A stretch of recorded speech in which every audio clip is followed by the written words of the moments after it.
Well, I think I have procrastinated enough. It's been a week since we got back from Alula in Saudi Arabia, and a week or so since I promised I would get round to talking about Alula tomorrow. That didn't happen for one reason or another. There have been activities here, let's say. Um, it hasn't been particularly disturbing.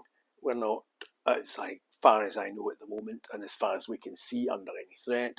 And I, for one, am not leaping on the first aeroplane out of here for the purposes of escaping.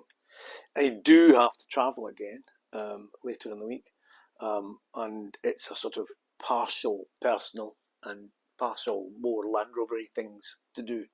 So I'm flying to Birmingham. I've got some work to do at home in Scotland, some people to see, and then back down to Birmingham. I've got a few days' work there with Land Rover. So, and then I'll be back. I've absolutely no intention of not being back. There isn't much going on here, and the country generally has a lid on everything that needs to have a lid on it. So we're quite lucky, and I think, as I have said before, I couldn't be in a better place.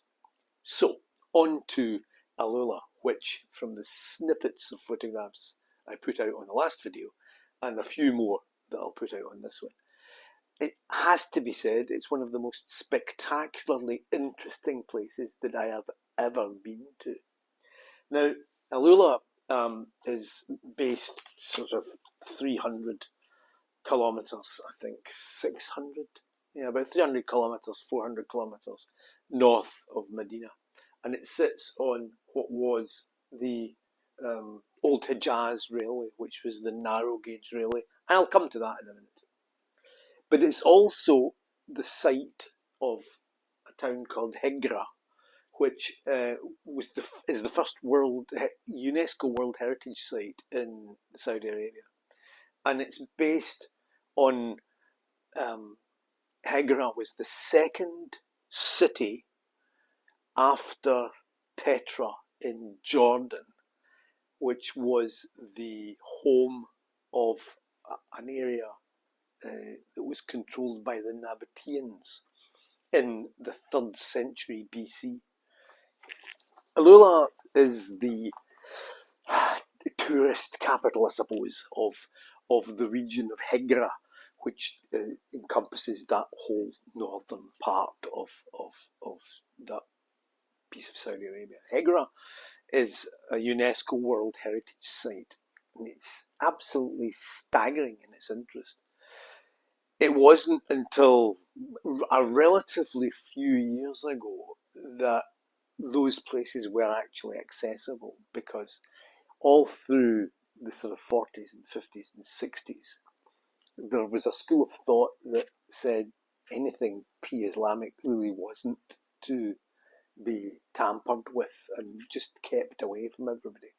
And there were also stories within Islam about people being punished and ghosts and all that sort of. So there was a little bit of resistance to all that.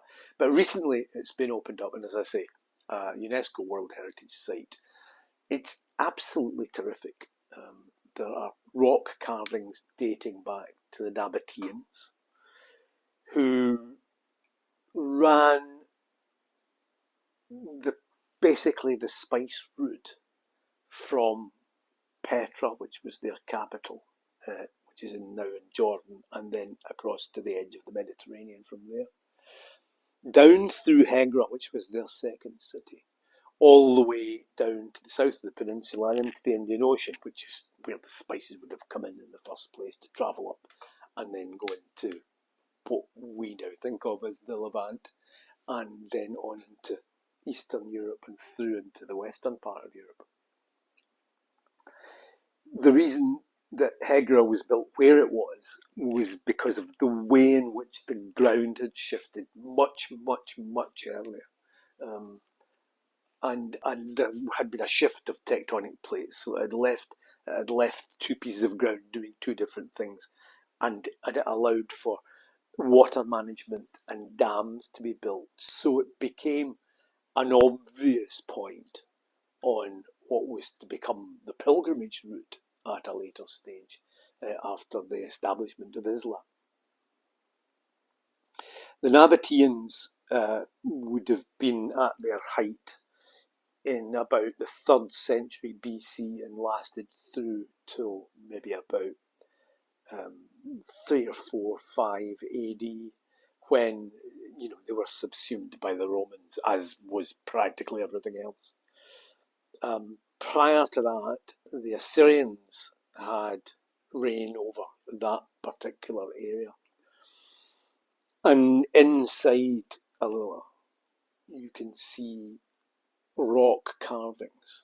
And these rock carvings consist of birds of prey, certainly, horses, camels, big cats, leopards or lions, charioteers, and of course huntsmen, because with the water came the animals, with the animals came the hunters.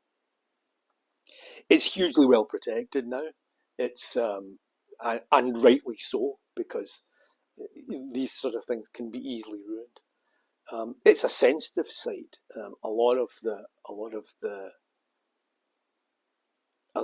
beauty comes from the way in which the site has been eroded naturally with water and wind. But absolutely terrific. I think easily one of the most fascinating places that I've ever been in the world. And you'll see from some of the pictures, the rock formations are enormous, absolutely enormous. And the vistas just go on for miles. It's a tiny pocket of Saudi Arabia, which is half the size of Europe. But the vistas are terrific. You could be on another planet sometimes. It's absolutely amazing. And I would wholeheartedly recommend anyone to go and try and have a look at it. If you can't have a look at it in person, then visit Saudi website is well worth a look, and there are stories and background and history and stuff for Alula, places to stay, all of that sort of stuff. Alula, definitely put it on your bucket list if you are remotely interested in history, geology, incredible photographic opportunities, and silence. The other thing that's interesting in the area, of course, is the Hijaz Railway. That was built by the Ottomans, turn of last century, or should that be the century before? Anyway, they started talking about it in the 1800s. And the idea was to build a railway that would take pilgrims from Istanbul through Damascus, down through Jordan, and down to Medina, and then on to Mecca, which Medina and Mecca being the two holy sites in Islam. The original plan was to have it self-funded through volunteer donations, and that kind of went reasonably well, and quite a lot of the stuff got built. But then the First World War broke out, and the Ottomans, who had commissioned the whole thing, lost power to a very large extent. Lawrence of Arabia was famous for blowing bits of it up. But what's interesting in the Alula area is that a lot of the old station buildings have been refurbished and they are still there. And when you drive along the roads and you look off to the side of the road, you can see the flat levels where the railway used to be. And of course, the reason that it follows that route is because that was the flattest way to get through the country. There were very few bridges and a few cuttings, but very few major bridges. It pretty much ran on the flat.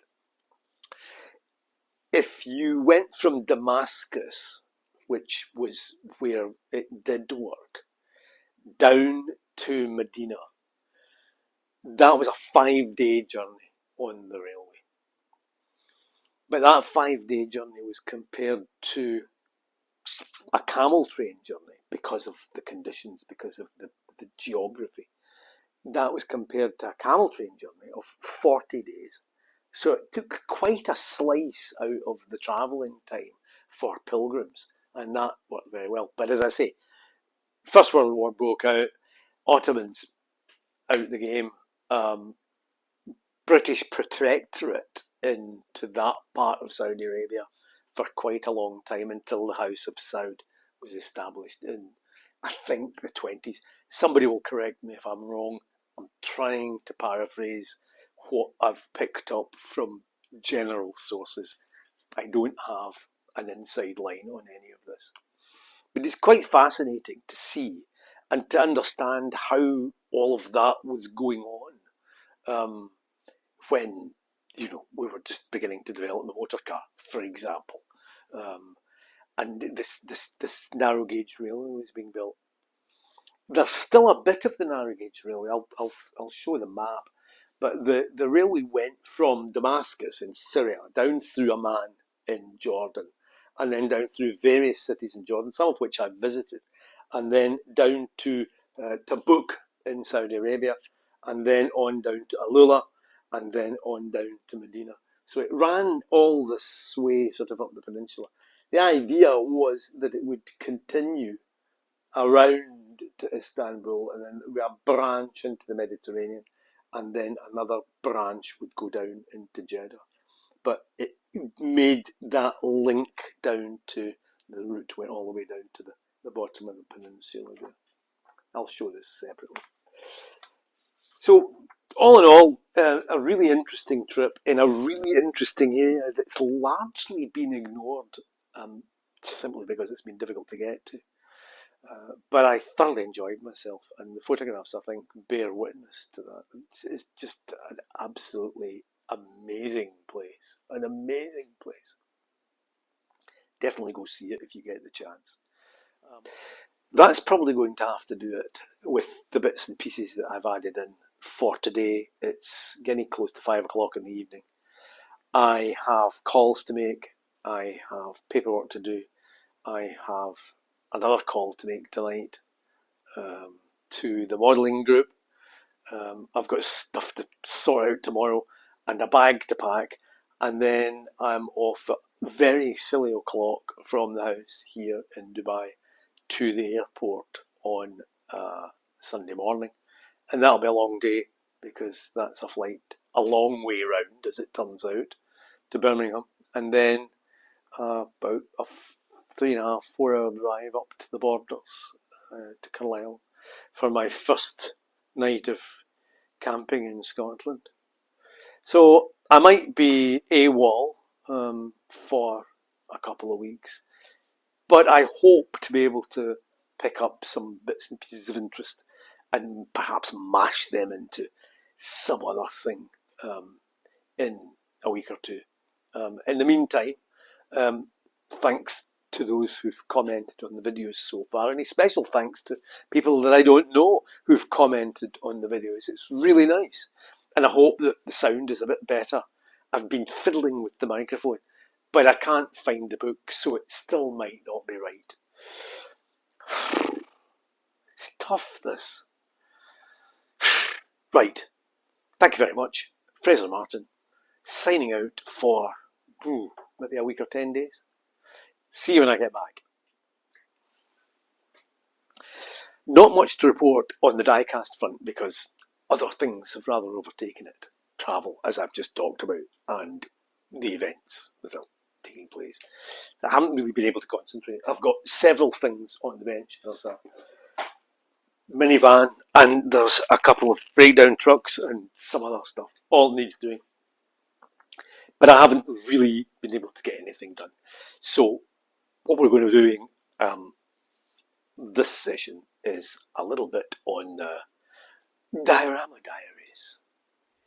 Model makers diorama tips. Here's one. Some of you will recognise this. This is the little component that goes into the neck of a bottle of whiskey, so that when the whiskey's poured, the measure comes out and no more, and then that goes back. So that can work quite nicely if you paint it up And I think that makes quite a nice little turbine. There's one from the other side. So that could make quite a nice little turbine load that would go on either, I suppose, one of the small scale dinky trucks or maybe a matchbox truck. So that's my tip for today. Don't throw away the plastics in the whiskey measuring.